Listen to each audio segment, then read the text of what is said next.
All right, everybody, welcome into the Polo Show. It's a big day. The Niners just traded for Christian McCaffrey last night, right after Nate and I were doing a show, which is really crazy. And the Niners got a Super Bowl rematch against the Chiefs this weekend. Jim Harbaugh is going to be in town. Huge week for the Niners. We're going to do a preview of the game and talk about the McCaffrey deal. But let's get into it, everybody.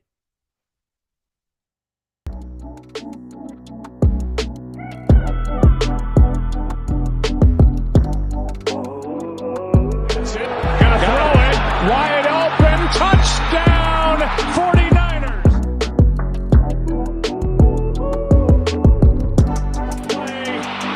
And to Draymond. Curry. Watch Stafford go deep and Rodgers were able to do week 3 in that matchup. Toss to Jones and big middle linebacker Fred Warner made the stop.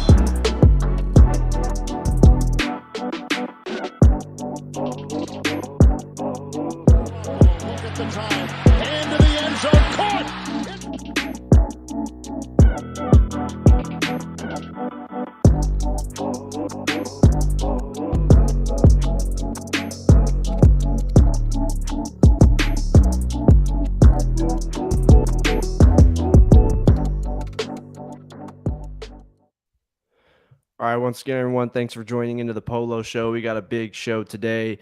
Nate, back again. You were on earlier this week for some Warriors preview, but now you're back to talk some Niners. We're going to go to the game this Sunday. Go ahead and tell everybody where we can find you on the socials and what you got going on. Yeah, you can find me at NinerNate49 on Twitter. We have our own YouTube show. We did 2 shows this week, one with you, Chris, and then one with Jamal Armstrong. We try to get 2 in when there's a big game week. We'll see about next week with the Rams and with it might be my birthday and a bunch of other stuff. But yeah, if you want to check out the show, go there. I tweet all the time, a bunch of nonsense. That's why the show is called Niner Nate's Nonsense. Well, there you go. There you go. Well, I didn't know that this was going to be the type of show it was going to be, but the Niners just pulled off a fucking blockbuster trade. This is the biggest trade I can think of as long as I've been a Niner fan, like just off the top of my head.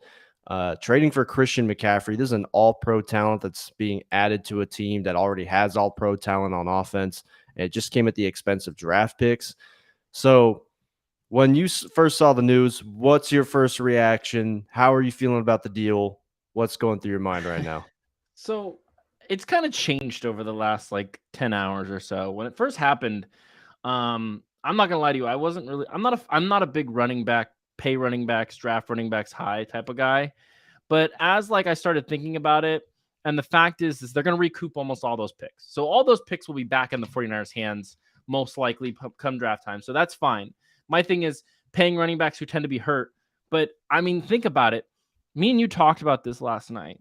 The 49ers offense just hasn't got going, right? But when this offense is going, it's a top 5 offense when it's really going, even with Jimmy freaking Garoppolo at quarterback. And so not only did they get one of the most dynamic offensive weapons in the league, but they got them one of the most dynamic offensive weapons in the league, and they control him until 2025. Yeah. I think he's only 26. He's 26. He's 26 years old. So, I mean, having that plus the fact that you have full control of him, and I've been just geeked out about this, and I kind of tweeted about it a little bit, but let me describe it a little better. I've always felt like Kyle Shanahan was going to change the game. I've always felt like this because Kyle Shanahan is so smart and so good at scheming offense. He can play real life positionless offense. And I feel like we're on the verge of seeing the NFL's first positionless offense. And I think that that's where the 49ers are going to become who we've always wanted them to be. I think Garoppolo's always been kind of that thing that's held them back from that. But with Trey Lance, with Christian McCaffrey, with Deebo Samuel, with George Kittle, the amount of weapons this team has now, I think we're going to see real positionless offense, which I never thought would actually happen in the NFL. And Kyle has somehow created it. And now at this point, we just have to sit here and wait for the next couple of weeks as Kyle kind of gets it going. But I really feel like this is why he did it. He did it because he's about to flip the NFL on its head. And I think that's so fucking exciting because we said last night on the show, it feels like Kyle Shanahan's offense has just been kind of picked up by everybody, right? Everybody Mhm. runs Kyle Shanahan's offense, but now Kyle Shanahan's going to run something that nobody's running because your running back can line up as a wide receiver, your Yep. tight end can line up as a wide receiver, your wide receiver can line up as a running back. Anything's possible now, and I think that that's what the 49ers need in order to see success. And all the personnel packages, they can be so different. Like we talk about Debo and Ayuk, we talk about obviously Christian McCaffrey's in there now. We could look at Elijah Mitchell even when he comes back. You got a two-headed monster running back now. But also when you think of Kyle Juszczyk and the way that he's also used, he could be used as a blocker, he could be used as a runner, he could be used as a pass catcher. He's kind of like a hybrid between like fullback, running back, and tight end in a way. And he lines up at receiver on certain plays out wide. So, like you said, it's positionless football at this point. I just really wish Trey Lance was out here. I know we're going to get to see it next year, but man, if Trey Lance is out here, the zone read looks that's going to give them when Trey's out there in the backfield with Debo and Christian McCaffrey, and you got Kyle Juszczyk out there. There's just so many endless possibilities. Like this is like Kyle Shanahan's wet dream right now. Like if you don't have a quarterback that can elevate the play of your team and elevate you guys to success, now you're just making it as easy as possible, as if it wasn't already as easy as possible for him before. But at this point, if Jimmy's average and the defense is healthy, this team's going to the Super Bowl. I know a lot of people are trying to say like this doesn't move the needle that much. It's just a running back. This is not just some average running back pickup that is a slight upgrade. This is Christian fucking McCaffrey, who I know for a fact, if you play fantasy football and you have the first draft, you're thinking of about 3 different guys you might pick, and one of them is always Christian McCaffrey. So that's not just some any other pickup. There's a reason that this is a blockbuster deal, and that's all over the place. Everywhere you look, talking about the NFL today is talking about Christian McCaffrey and what that's going to do for the Niners. If you look at the success that Shanahan's had with other running backs that were kind of under the radar, I get it, but at the end of the day, if you have someone that is that talented, like Raheem Mostert, right? I love Raheem Mostert. He's not someone where in the balance of the game in the fourth quarter, I'm going to sit there and be like, do whatever you can to get Raheem Mostert the ball and he can bail us out. He's not that kind of player. Debo's that kind of player. Kittle can be that kind of player. Christian McCaffrey is that kind of player. And now, like last year, right, when we didn't trust Jimmy throwing the football, we would have situations like in the Packers game, 3rd and 7. We hand the ball off to Debo Samuel, but that's a lot of wear and tear for a guy at wide receiver. Now you have Christian McCaffrey. It's going to help you take the ball out of Garoppolo's hands, because what I've really noticed from the last few weeks, really, Nate, is the Niners offense just had a huge identity crisis of just not running the football or not being able to trust that Jeff Wilson can consistently run the football for them. Because if you look at the Denver game, we ran the ball, I think it was 19 times total. We lost. We scored 10 points. Jimmy sacked himself for a safety. If we go look at this past game in Atlanta, we ran the ball 16 times. 3 of those were QB sneaks from Jimmy G. So him throwing the ball 41 times, that's only the 7th time he's ever thrown 40 passes or more as a Niner. And that's just not the identity that we've been successful with under Kyle Shanahan. You got to make sure that you're running the football, you're winning in the trenches, you're keeping the chains moving and taking the ball out of Jimmy's hands so he doesn't have to win it for you. And Christian McCaffrey is going to be able to do that throughout the course of the year as long as he's healthy. That's like the only question I think about this. Is I if mean, healthy or not. I need him to be healthy, obviously, but I think that if he's healthy, this offense is just, I mean, it's unstoppable. You said it best. I think this helps Jimmy Garoppolo because, you know, there's so many different things to think about now, right? Like, if Kyle really wants to do some wild shit, and he can do wild shit now, is he can line up George Kittle as a wide receiver. He can put Debo in the backfield to put Christian McCaffrey out there, and teams are going to at least think about, oh shit, do we really want to put 2 safeties, you know, that close to the line of scrimmage to stop the run? Like, do we really think Debo's going to run? I just think that it's an absolute nightmare for a defense to have to figure out how to stop this if he does it right. And I think that by the Chargers game, he will be doing it right, because next week he has the Rams, and same old sorry ass Rams. They'll find a way to beat them in the regular season. And then they have a bye week. And during that bye week, obviously they don't practice at all. But at the same time, I think that will be when Christian McCaffrey really gets a good understanding of this offense is a Stanford kid. He's not stupid. The Stanford kid, he'll sit there, he'll spend time with the playbook, learn it, and by the Chargers game, I think we're going to see the offense we've always been wanting.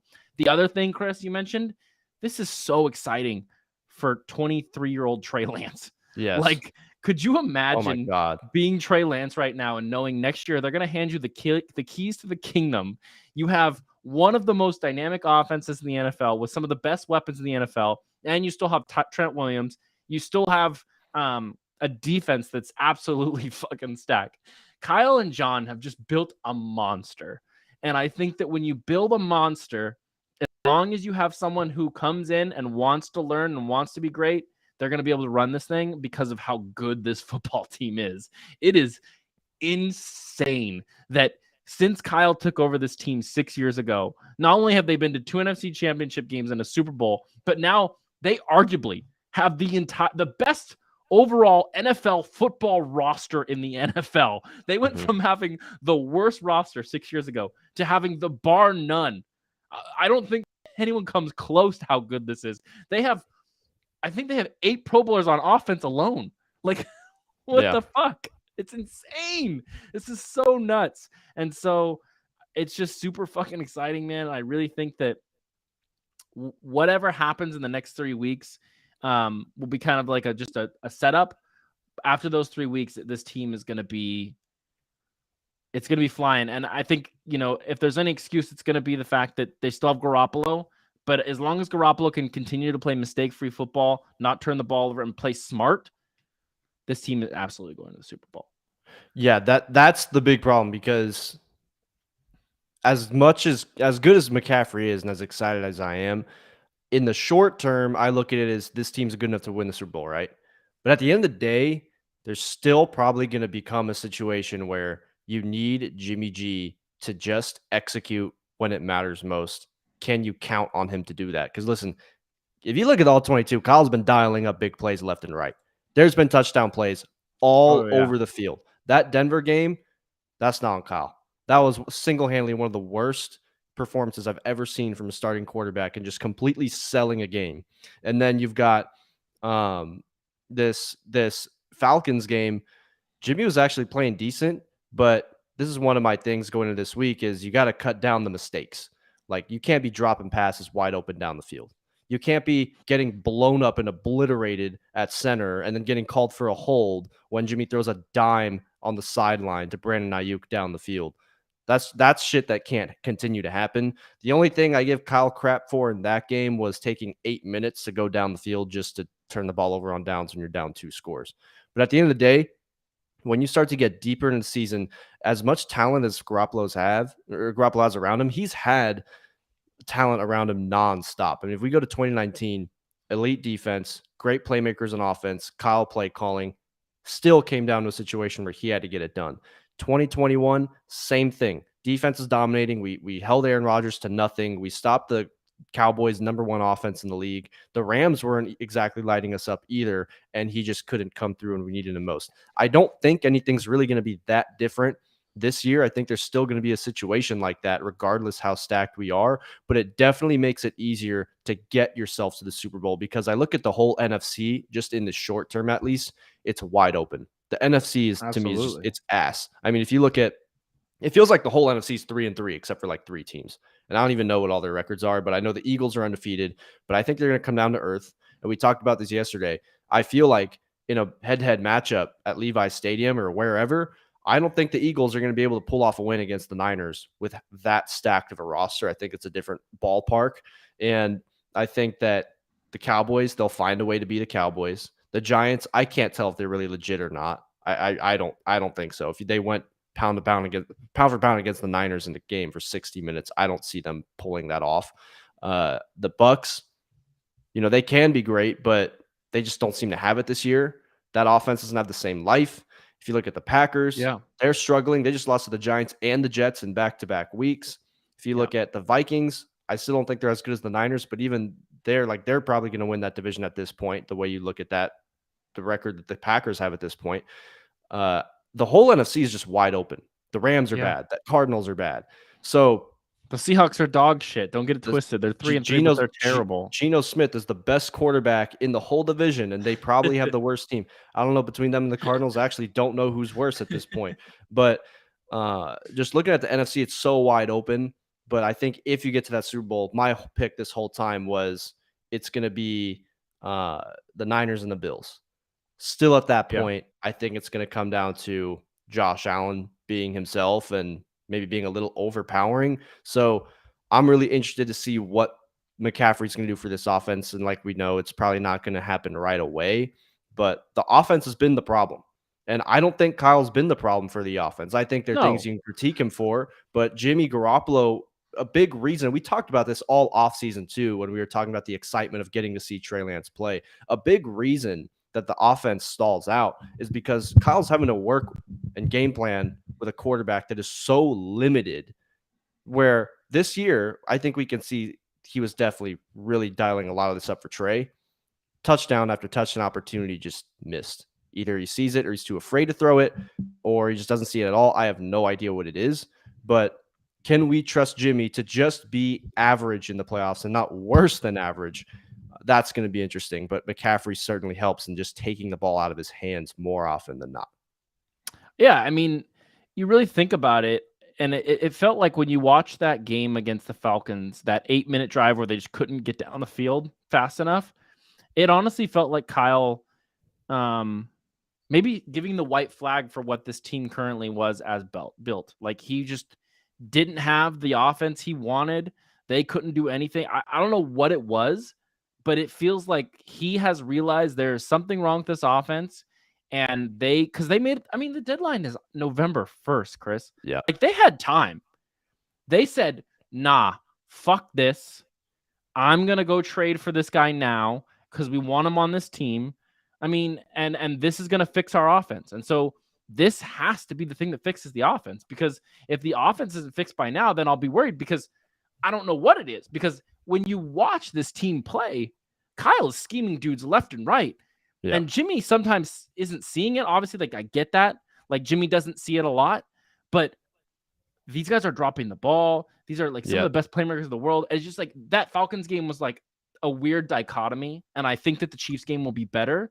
But the people who continue to shit on Kyle Shanahan and say that he's not good, or say that, you know, he's ruined this team. I mean, what are you watching? Because this guy has consistently got guys open every single game, and they've had something that's kept them from this. At this point, they need to just execute. They have the team to execute. Yep. And it's up to them, and it's up to Jimmy to realize this is your last chance, you motherfucker. Like, this is it. This is it. This is the best football team you will ever play for in the history of your career. Definitely. Kyle has created a team where he's literally going to let you walk into the Super Bowl. You just have to not fuck it up. Yep. And if he doesn't screw it up, they're going to go to the Super Bowl, because at this point, Chris, I honestly cannot think of a team with a better roster than the San Francisco 49ers right now. I can't. I love Kansas City. I love Patrick Mahomes. That team has holes. I like the Bills. I think Josh Allen's playing out of his mind. That team has holes. They can't run the ball. They are not capable, no matter what they do, of being able to run the football.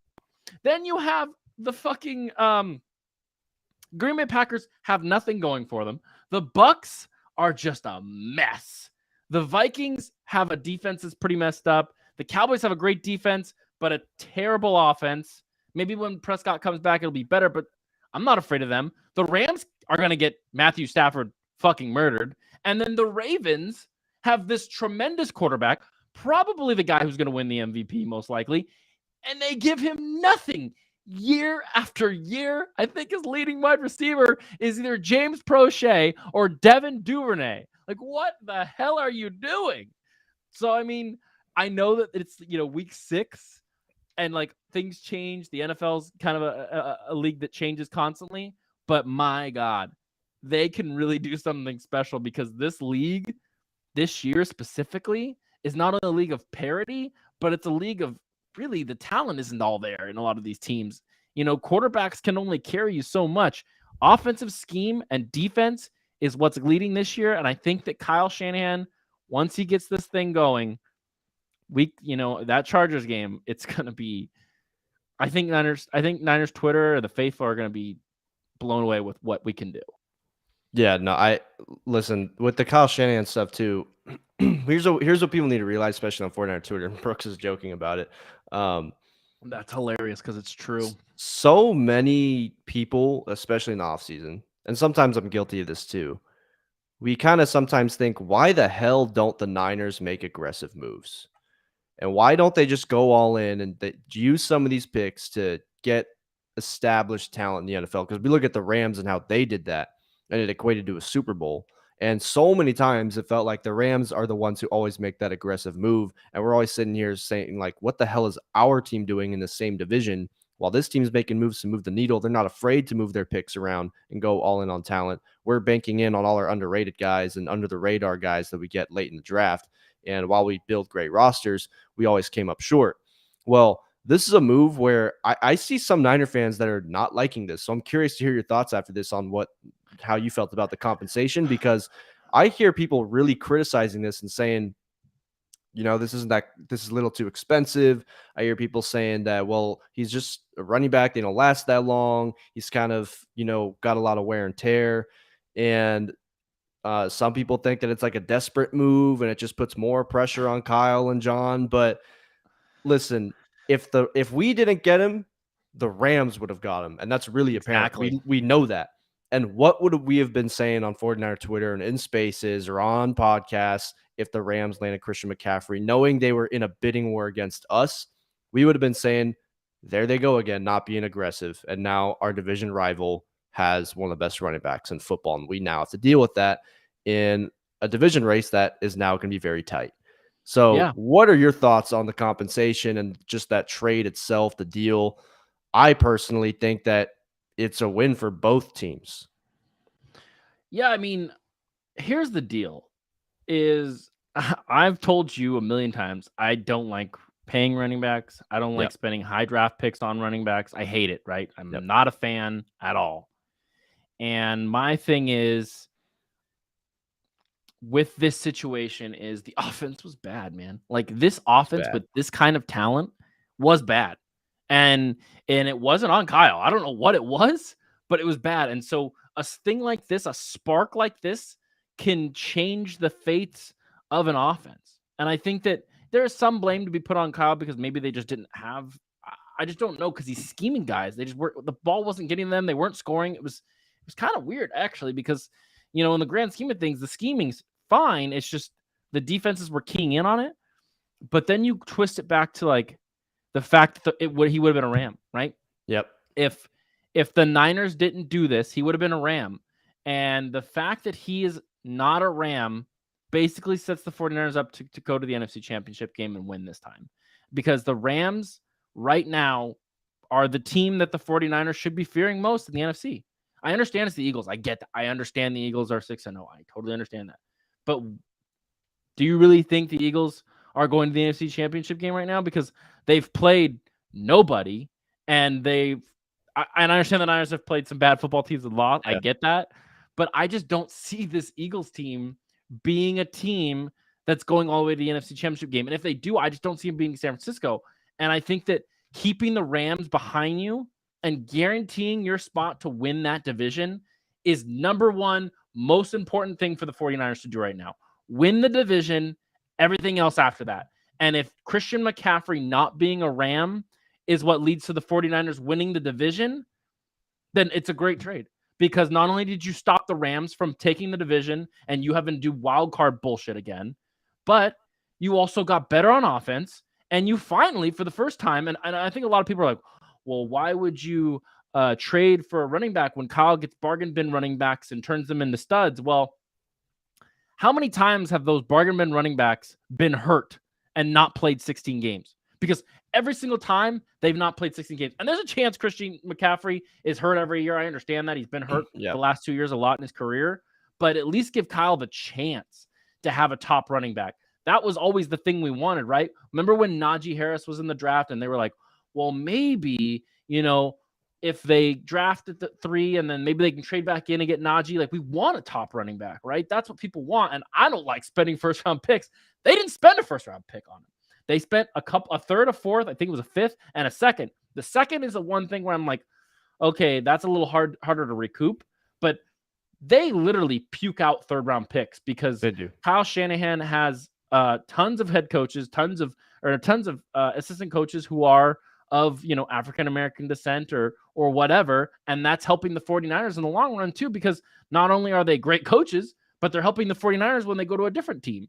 So that, plus the fact that they have all these fifth round picks, Jimmy Garoppolo's gone next season, whether they win the Super Bowl or not. That's a guaranteed third round pick. They're going to get a bunch of compensatory picks, and we'll see where the season goes, but they could very well trade one of their stars who makes a lot of money, and I'm not going to say anybody because I don't know who it would be, but they could trade one of those stars and recoup those picks back and create, and fill that spot very easily. They've shown, and I think that anyone who's followed the 49ers, they've shown they know how to draft people. Yeah. They draft pretty well. When you're drafting at 50% every time, and they're drafting over 50%, keep that in mind. Most of the time, the San Francisco 49ers are drafting better than 50%. If you're drafting 50% every single time, you're doing pretty good. A lot of teams would be killing for 50%, and they've done 50% more than not. So I trust them with these picks. I trust them. I trust their decision-making. There have been a couple mistakes, but every football team makes mistakes. It's just the fans who point out every little tiny mistake. And I think the 49ers have hit more than they have made mistakes on these guys. I think Trey Lance is really my only big question mark with the 49ers because I just don't know who he is, and they traded a lot for him. But besides that, this team's pretty good. And the Kinlaw thing sucks, but that guy when he plays, is a stud. They just can't keep him healthy because it looks like he might have arthritis in his knees. Yeah. So with the trade compensation, like you mentioned, they're going to get comp picks, and that's one of the big beneficiaries of when you run such a great organization, top to bottom, of such a great staff, and you develop people, and they go on to other places and succeed, and you get rewarded for that. Like their ability to run such a great organization is really benefiting them in this trade. But also, the reason I see it as a win-win is because the Panthers are trying to reload. They're blowing it up. So they traded Robbie Anderson. Now they trade Christian McCaffrey. So they've got a boatload of picks to do whatever they want with it. And now the Niners get a running back, not just for this year, but years down the road with Trey Lance the next few years. This year, they're barely paying him anything. It's like $690,000. His cap hit the next couple of years is $12 million. And then the last year of it is $12.2 million. So it's not that crazy, especially right now. And you have time to kind of figure out if you want to rework that contract or if you want to move some other people's contracts around. So there's a lot of time to figure out guys like DeMeco Ryans is going to get Bryce Young. How cool is that for DeMeco, right? Yeah. DeMeco's going to end up being the head coach of the Carolina Panthers most likely. And then he's going to get Bryce Young because they're going to be the worst team in football probably. I mean, maybe they won't be the absolute worst, but they're going to be up there, right? Yeah. And so they're going to get Bryce Young. And so if you're a Panthers fan, I feel like you should be okay moving like Christian McCaffrey. I understand he was like the face of the franchise, but Bryce Young is an absolute fucking stud. That guy is unbelievable. And I think that this works out both for Carolina and San Francisco. I think a lot of people are like, oh, they fleeced Carolina or the Niners got fleeced. But I think both teams are working out pretty well because San Francisco is not only going to have another offensive threat and an offense that needs it, but Carolina is very well and getting closer and closer every week to making Bryce Young their next quarterback. And I think that team really needs that because on defense they're not that bad. On offense, they're a bit away, but DJ Moore is good. And giving Bryce Young DJ Moore, maybe drafting more weapons, giving him a better offensive line, and keeping that defense healthy and not blowing it up, I think that they could work out for them too. But this isn't a Carolina Panthers part. Just saying, I think this is good for both teams. I don't think either team got fleeced here. Yeah, neither do I. And 49er Media was mentioning it too. Like, we don't hit that much. Like, okay, well, Debo went in the second round. But if we want to talk about some of the first round selections, like Kinlaw is a medical bust, not because of his play, but because he can't stay healthy. It's fair to call him a bust at this point. Solomon Thomas, Reuben Foster, Mike McGlinchey's not a bust, but he's not worth the 9th overall pick that we selected him at. So giving up those early round picks, it doesn't concern me. When we look at some of the stars on this team, like Fred Warner, George Kittle, Dre Greenlaw, who just got an extension. We look at when they had DJ Jones, who they picked late in the draft, Eli Mitchell, who they picked late in the draft. A lot of these guys come late in the draft or they come undrafted. And also, when people talk about, well, you're leveraging your future, most of the Niners' future is already on the roster that they built homegrown. Fred Warner's here, George Kittle's here, Elijah Mitchell's here, now Christian McCaffrey's here, Trey Lance, if he is what we hope he is, he's here. Debo got extended. Bosa's going to get extended. We have Charvarius Ward, who they just signed. We have Hufanga, who's playing well.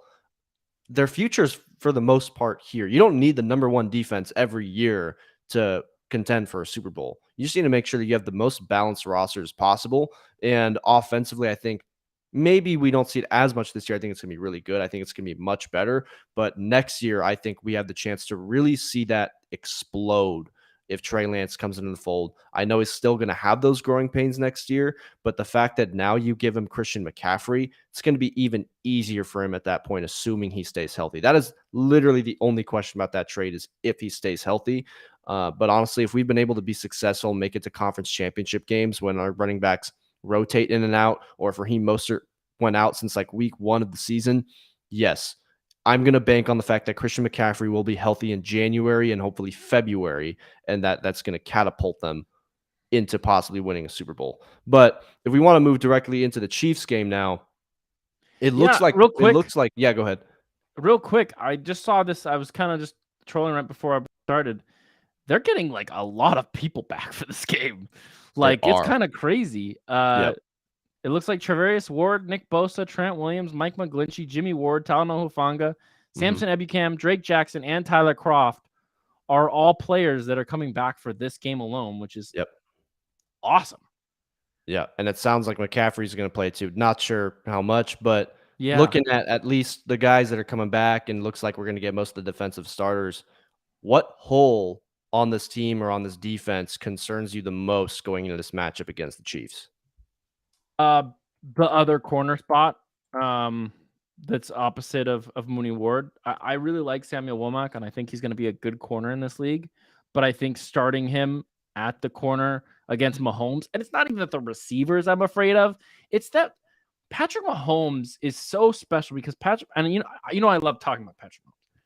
You know, it's funny. The second best quarterback in the NFL, yeah. And it's funny, Chris, because before the year he beat us in the Super Bowl, I was like, he's overrated. There's nothing. And then what he did in that second half and the way he was able to bring his team back and just the stuff he's done since then when he got to the Super Bowl again, like, he's just really impressive. And it really feels like he does something that not a lot of quarterbacks are able to do, and that's elevate wide receivers. You know, Marquez Valdes-Scantling was really good with Green Bay, but like we all kind of knew who he was, right? We all kind of know who he is still.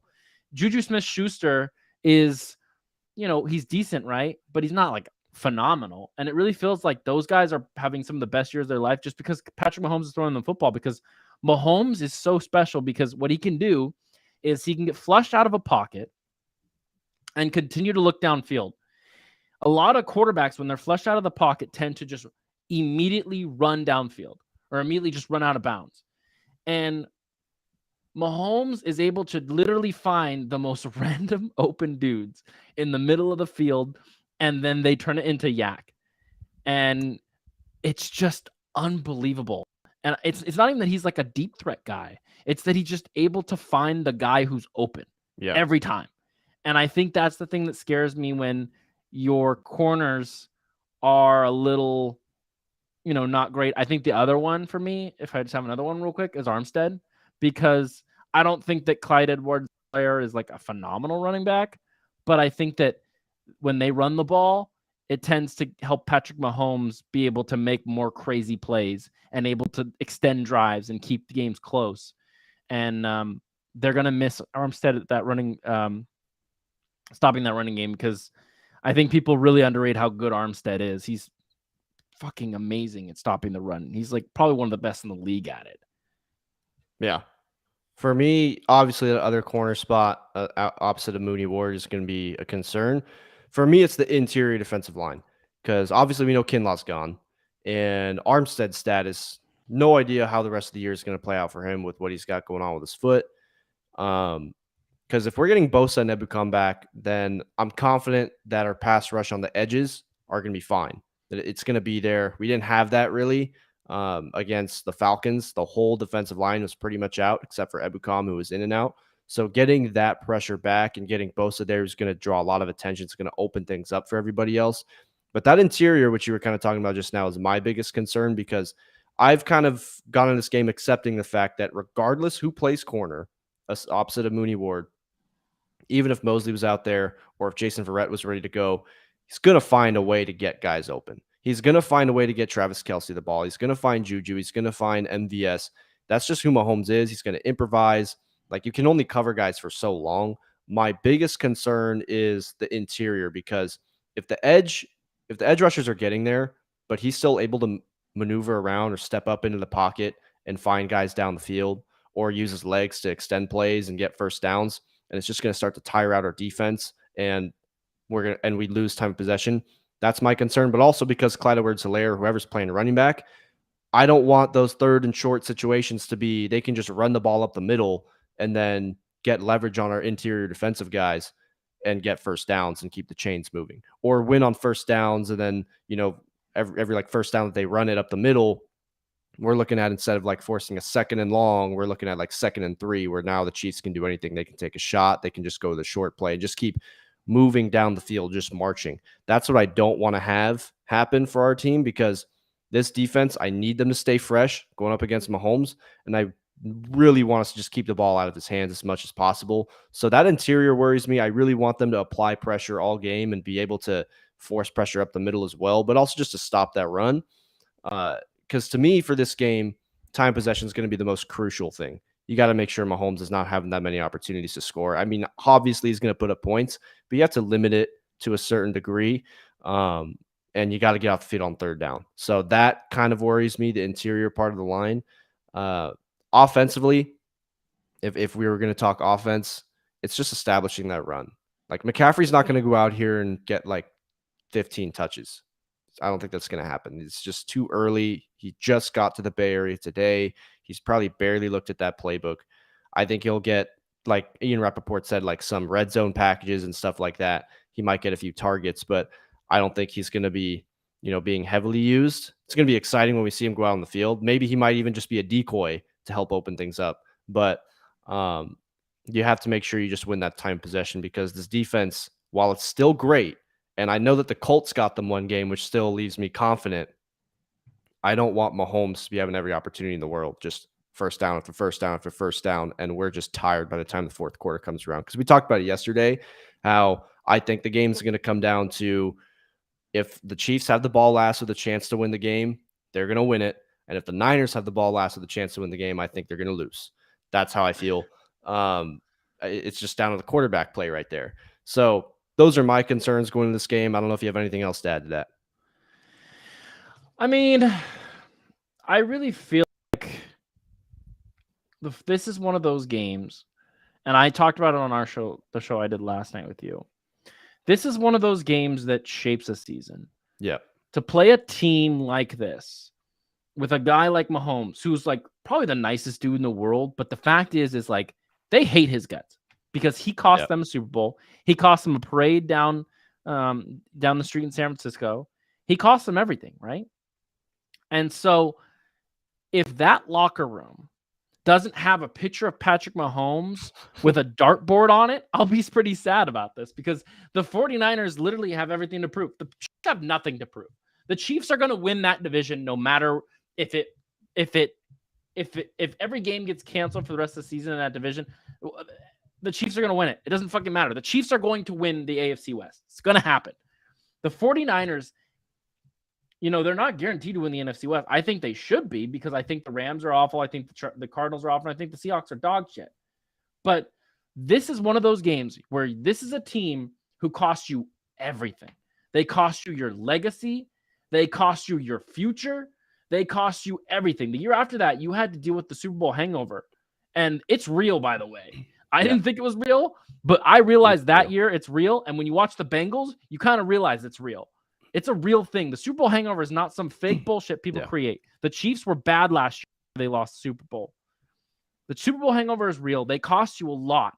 So if this team isn't coming out with the intention of punching the fucking Kansas City Chiefs in the mouth, then I don't believe that they are passionate enough to win the Super Bowl. This should be a game that they leave everything on the line.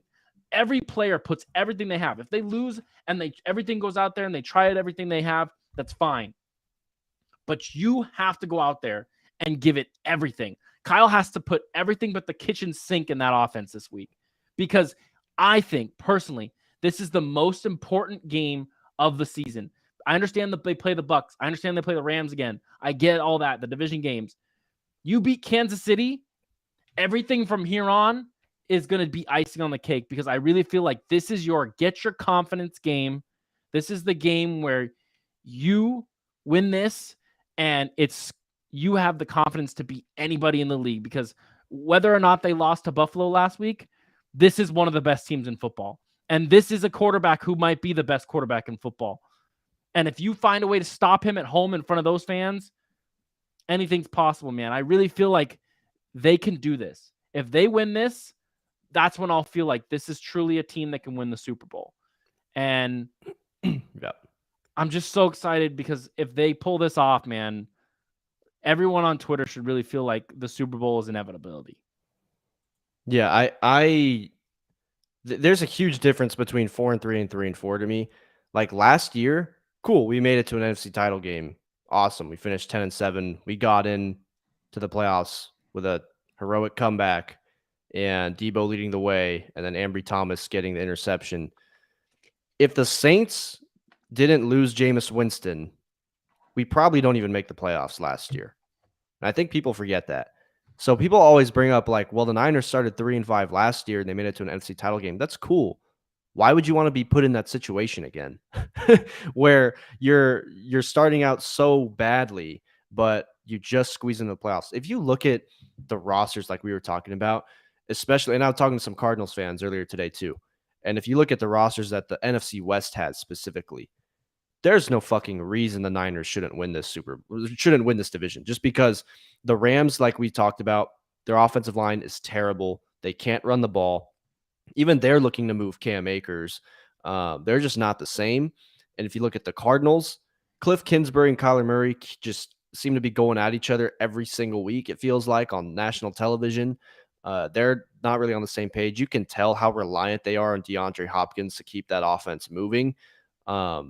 And yesterday, Andy Dalton just played like shit, throwing back-to-back pick sixes. And they lost to the Seahawks, struggled to score on the Seahawks, who have one of the worst defenses that you could go up against. There's no reason that you don't win this division and host a playoff game. It shouldn't be a situation where you get to the end of the year and it comes down to week 16 or week 17 or 18 where you secure a wild card spot. Kind of like how the Cowboys all these years, even the Packers to a lesser extent, but the Packers have had really good teams. They've had such bad divisional competition where it felt like you knew they were going to be in the playoffs and they were going to host playoff games. I feel like the Niners have that kind of division right now where you look at their roster and you look at the teams in the NFC West, they should be hosting a playoff game.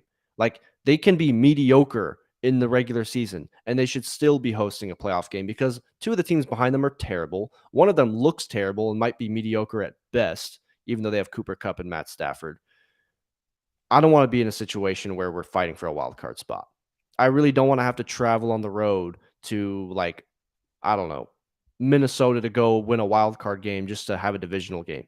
I don't want to do that. I don't want to have to travel to Philadelphia, right? So to me, this game, like you said, it's a huge confidence boost. It's huge moving forward for the rest of your locker room, for what you've got going forward. This feels like there's a lot of emotion going into this game. Like, this has a lot, like the Jim Harbaugh stuff, reuniting that team that made it to the Super Bowl. Feels like you're kind of connecting the past with the present this week. It's a Super Bowl rematch of 2019. You add Christian McCaffrey in a trade. All these injured players, they're all coming back. It feels like this is a, like you said, the biggest game of the year. And if you lose this, on the flip side of that, like losing it, what that will do to your confidence and what that will do to your team morale, knowing that you're going to be 3-4 going into a divisional game on the road the week after that. So if you win this, you probably go 5-3, because you probably beat the Rams the week after that, and you're looking really nice. And the Rams will be either 500 or below 500 or something like that, somewhere around there. So yes, I agree. This is the biggest game of the year. I want to see the offense really step up, though. I said that last week. I don't want the defense to be in a position where they have to be damn near perfect. Just be in a situation where the defense doesn't have to be damn near perfect. You're just running a Kyle Shanahan offense, what we expect. It should be one of the best offenses in the league. And when Christian McCaffrey is really getting going, this team better be scoring 20 points minimum with ease. Like, if we score 20 points, I'm going to think that's a little low. We should be able to put up 30 any given Sunday.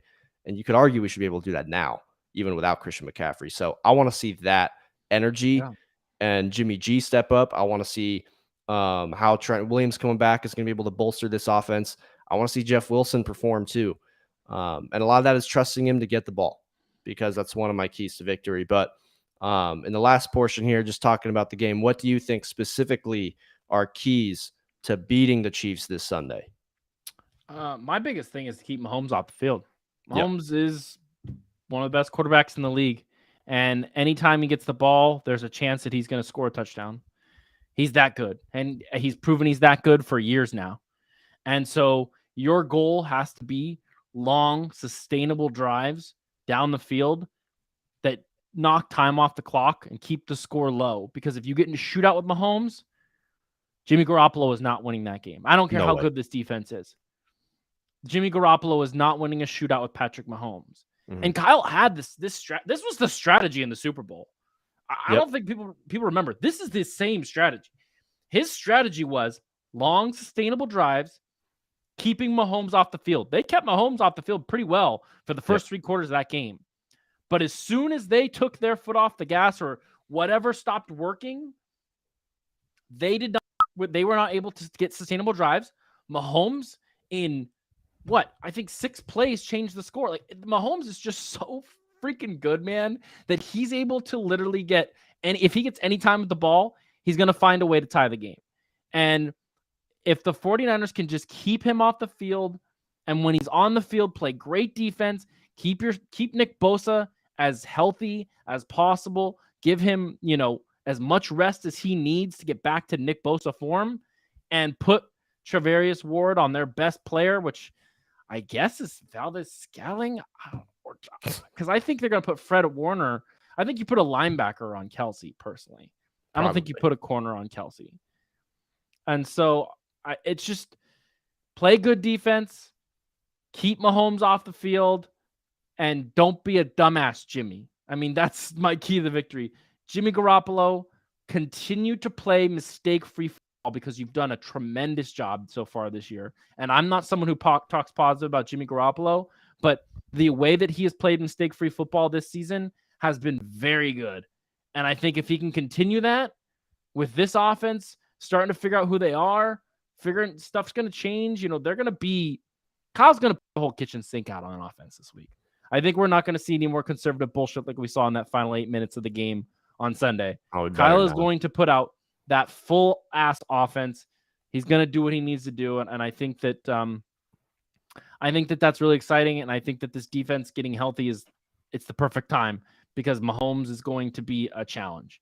But I have the 49ers actually winning 27-24 with a Robbie Gould field goal, because Robbie Gould, I said on the show last night, I trust Robbie Gould with my life on the line. If Robbie Gould had to kick a field goal in order for me to survive, I would totally be fine with it, because Robbie Gould is as good as gold. Yeah, for me, listen, a lot of it is offense. Because defense, like I said, I've accepted that Patrick Mahomes is going to find a way to put points on the board. He's going to be able to find the open guy, even when he's under pressure and he's running around back there and improvising. He's going to make some wild throws. But I like Brooks's analogy. This is the most perfect way to describe Jimmy Garoppolo being in a shootout with Mahomes. It's like bringing a knife to a fight, but the other guy is a Glock with a switch on it. That is the most perfect analogy that you could use. But for me, it's the rushing attack first. I was talking about it earlier. This team needs to get back to their identity of being a run-first team that wins in the trenches.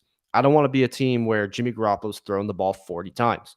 Jimmy Garoppolo just threw the ball 41 times against a terrible defense. Now, keep in mind, there were some drops. I'll get to that in a second. But threw the ball 41 times against a terrible defense in Atlanta. We had 14 points. I saw Andy Dalton last night put up, they scored like 32 points. 31 points. They scored over 30 points last night, the Saints. And Andy Dalton and the Saints had 3 turnovers, and they still managed to put up 30 points on another team. So why is it that a Kyle Shanahan offense with all pros like Deebo Samuel and George Kittle, and now you're going to have Trent Williams back, and you got Brandon Ayuk balling this year, you got to be able to score more than 14 points against bad defenses. And I know people are kind of sitting here looking at the Chiefs and saying, well, that secondary is pretty bad, and they're missing some guys at corner, and I get that. But what that means to me is that the Chiefs are going to blitz. That means the Chiefs with Steve Spagnuolo, they're going to make sure that they send blitz packages, put pressure on Jimmy G, and force him to tap dance around there because he can be indecisive, or force him into making a bad throw over the middle of the field that finds a linebacker somehow going directly at him, or a lurking safety. That's going to help their secondary just by giving him less time to make decisions and forcing him into mistakes. Not that you need to force him into mistakes, but it doesn't hurt. You obviously can. So you need to make sure that you establish that running game and establish that control in the game and the pace of the game. Like you said, keeping Mahomes off the field. If you can move the chains, keep your defense fresh, keep Mahomes off the field, that's number one to me. I don't want to see 16 runs in this game, even though McCaffrey's not going to play that much. I still just trust Jeff Wilson. If you don't trust Jeff Wilson, shit. Fuck it. Just give Christian McCaffrey a little more carries than you thought then, because he's that talented. And if you really don't want to do that, you got Jordan Mason there who balled out in preseason. Just find a way to keep the ball moving, running the football. Use Kyle Juszczyk more if you want to. Run the ball down their throats to establish everything else. And if you look at the years that Kyle Shanahan's been here, I'm pretty sure they're running play action like significantly the least out of all the other years. And I don't really know if that's just a part of the game plan. I don't know if that's because of their lack of establishing the running game, or if it's a combination of both. But if you establish that run, you're going to be able to control the game. Remember the Super Bowl when they're like, thank God they stopped running the football against the Chiefs? Like, got to make sure you're establishing that. And the interior defensive line, like I said, stopping that running game, but also just mistake-free football is what I need to see from the Niners this week. And it's easier said than done, but the reality is anytime Jimmy Garoppolo is your quarterback, your margin for error is very, very slim. If he throws the ball 30 yards down the field or 20 yards down the field, and he puts it on a rope and it's in your chest and it's right between your numbers, you can't be dropping that football, because that might be the only one he gets accurately to you in 3 weeks. And he had multiple like that in the Falcons game. And one was called back and 2 were dropped. You have to come down with those plays. You can't have a holding call when you're getting blown up and that's a completion like 30 yards down the field. I don't want to see miscommunications on offensive line either in terms of pass protection. Now Jimmy's put in situations where this dude holds on to the ball. He does not throw it away. He's very prone to getting strip sacked. I don't want to see situations like that. Chiefs are a very smart team. Andy Reid's a very smart coach. Mahomes is a really smart quarterback. They're not going to make as many mistakes. Even if their team isn't as talented, I just don't think they're going to make as many mistakes. And of course, Mahomes is going to be able to elevate the team around him. And Jimmy's not going to be able to do that.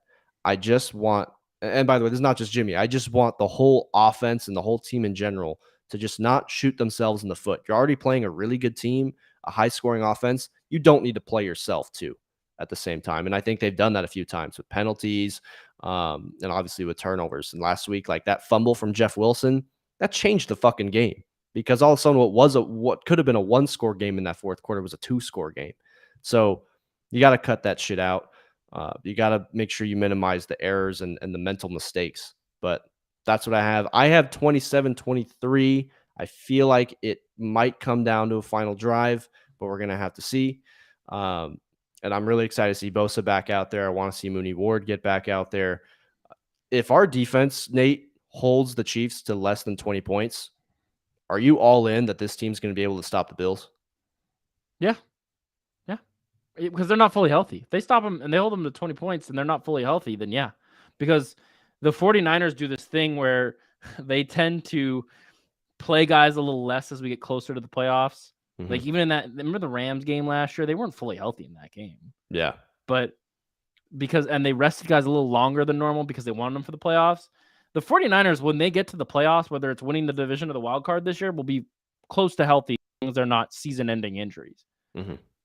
They'll be close to healthy, and I think if they get to the Super Bowl and the offense is what we think it should be, and the defense continues to play well and hold teams to, low point totals and be the best in the league, yeah, I think they can win the Super Bowl. And it won't even be, it won't even be that like we're thanking Jimmy, we're thanking Kyle, because Kyle saw what needed to be done, fixed the offense, and drafted one of the greatest defenses in the history of the NFL. Because if they win the Super Bowl, they are. If they're consistently the number one defense all year, then and it's just like, okay, well, thanks Jimmy for being here. Bye. And they move on to Trey Lance next year. And so it's just the possibilities are endless, man. And at this point, it's like, let's just get to some football. Let's just get to Sunday. Let's watch this damn game. I'm ready to be at Levi's Stadium, having a beer and watching this offense and hopefully seeing this defense eat, because fuck, I'm so excited. I'm excited too, because it's going to be a good energy. And I'm a little greedy. I know we just got McCaffrey. There's a couple free agents out there. I'm telling you, man, they created cap space. You're paying Christian McCaffrey $690,000 this year because the Panthers are eating up that fucking contract this year. It's two guys. And I think if you were to get these, and I'm probably just living in a Madden world right now, but if you brought these guys in, I don't see how you don't get to the Super Bowl. Like, I would be so fucking shocked if you didn't. Ndamukong Suh to shore up the interior part of that defensive line, because I don't know if Kinlaw's ever going to play again this year. And Armstead's dealing with problems. And OBJ. I'm pushing the OBJ agenda until he fucking signs with someone else. And he might end up signing with the Chiefs, right? But hear me out. I keep hearing people say that OBJ might not work on this team. We just had a Christian McCaffrey, right? Could you imagine in January, maybe February, we have a set lining up Deebo Samuel, Brandon Ayuk, Odell Beckham in the slot, Christian McCaffrey, and George Kittle, and you're going to tell me that team is not a fucking super team that would be able to get through any defense in the NFC and give Jimmy Garoppolo the easiest fucking layup possible if they get to the Super Bowl to just get some damn first downs. I want those two guys on the team. I don't know if you see a guy in free agency that you want. I don't know how you feel about the OBJ thing. I'm pushing that agenda to the end. I like the Jesse Bates thing because I do think that they're not going to bring Jimmy Ward back. He has been injured more than not. And I really do like Jimmy Ward, but I could see them, with the lack of draft picks they have this year, going out and going crazy and getting Jesse Bates and bringing in another safety to be with Talanoa Hufanga next year. I just think that, they're so stacked at every position at this point. Like Mosley's going to come back next year. Yep. He's a stud. They're going to sign him. Mosley's going to be back. Why would you, after an ACL tear and playing 2 games, why would you go anywhere else? They'll find a way to get that done. Bosa's going to be here long term.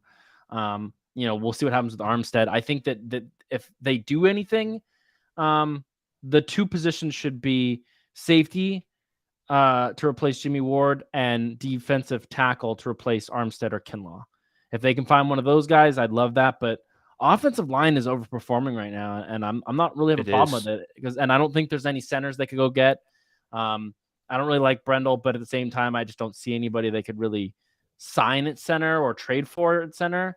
So I think that those are 2 of the best. The offense is just, it's so stacked. It just hasn't gotten going yet. Once it gets going, the possibilities are just absolutely endless, man. It's really fun to think about where we could be in 3 weeks with this football team.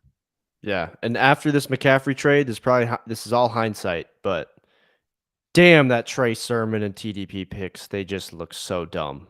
They just look very dumb now. Could have had different players filling different positions to build for the future, but it is what it is. We got CMC. I'm fucking hyped. I think we are going to beat the Chiefs this weekend, and it's going to be a huge statement win. But you know what? Even if that happens, media is still going to say that we're just pretenders and we're not really favorites, and they're going to keep talking about the Eagles and the fucking Cowboys, but it's going to make it even sweeter if we get to play them in the playoffs at Levi's or in their house and just beat the dog shit out of them. So I just want everyone to get healthy.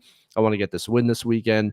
Nate, once again, thanks for coming on the show. Tell everyone where they can find you if they don't know already and what you got going on with your channel. Yeah, absolute pleasure to be here with you, Chris. We've done a lot of shows this week. At Niner-Nate49 is the Twitter. The YouTube show is called Niner Nate's Nonsense. Once or twice a week, usually. All Niners, all the time. And just so you know, I'm just going to just put this out there. if they win the Super Bowl, I've got a lot of receipts from all you people who hate Kyle Shanahan. You think I haven't been watching, but I've told everybody, anyone who knows me, I would buy a jersey that said Shanahan on the back right fucking now. I honestly have been thinking about buying a Texas jersey that says Shanahan on the back. Any one of y'all, you all know who you are. Anyone who has said a bad thing about Kyle Shanahan in the last 2 years, better watch out, because you remember, I don't know if you remember Faithful to the Tray and all his receipts he made. Oh, I've got way worse receipts from all y'all. So you're about to go full Ted mode, is what you're telling me. You better watch what you say about my head coach, because I'm keeping them all. And when they win the Super Bowl, as they're parading down the street in San Francisco, there's going to be a new tweet, a receipt of all these tweets you guys have said about how Kyle Shanahan can't win the big one. Kyle Shanahan tends to lose games in the end. Kyle Shanahan doesn't know how to draft. Kyle Shanahan's offensive scheme isn't good. Kyle Shanahan isn't an offensive genius. Whew. You guys better be ready, because it's fucking coming when they win the Super Bowl. No Border Sports just completely confessed that that's him. So you're going to have to go after him if they win the Super Bowl. But yeah, thank you everybody for joining in. Shout out to everybody participating in the chat. Really appreciate it. Doesn't go unnoticed. If you haven't subscribed to the channel already, just make sure you do. I'm going to be doing jersey giveaways. So if you're subscribed, you're automatically eligible for that. The next one I'm going to do is Hufanga. I'm thinking I'm going to do that at either 300 or 500 subscribers. I'll see. Depends how the next few weeks go. I also do Warriors content. I'm still trying to figure out a consistent day every week that I'm going to do that show. But I will have another one next week. I'm just going out of town because I'm going to the game against Kansas City this weekend. So I'll figure out a show or a day for a show for the Warriors next week. So if you're a Warriors fan, you want NBA content, I do the Warriors and the Niners. So make sure you hit that subscribe button, like this video. Nate, once again, thanks for joining on. Thank you, everybody, for joining in. And go Niners. Let's beat those damn sorry-ass Chiefs this Sunday.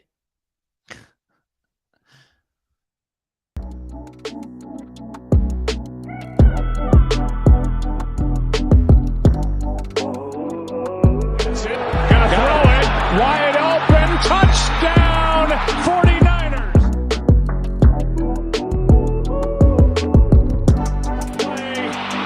And to Draymond.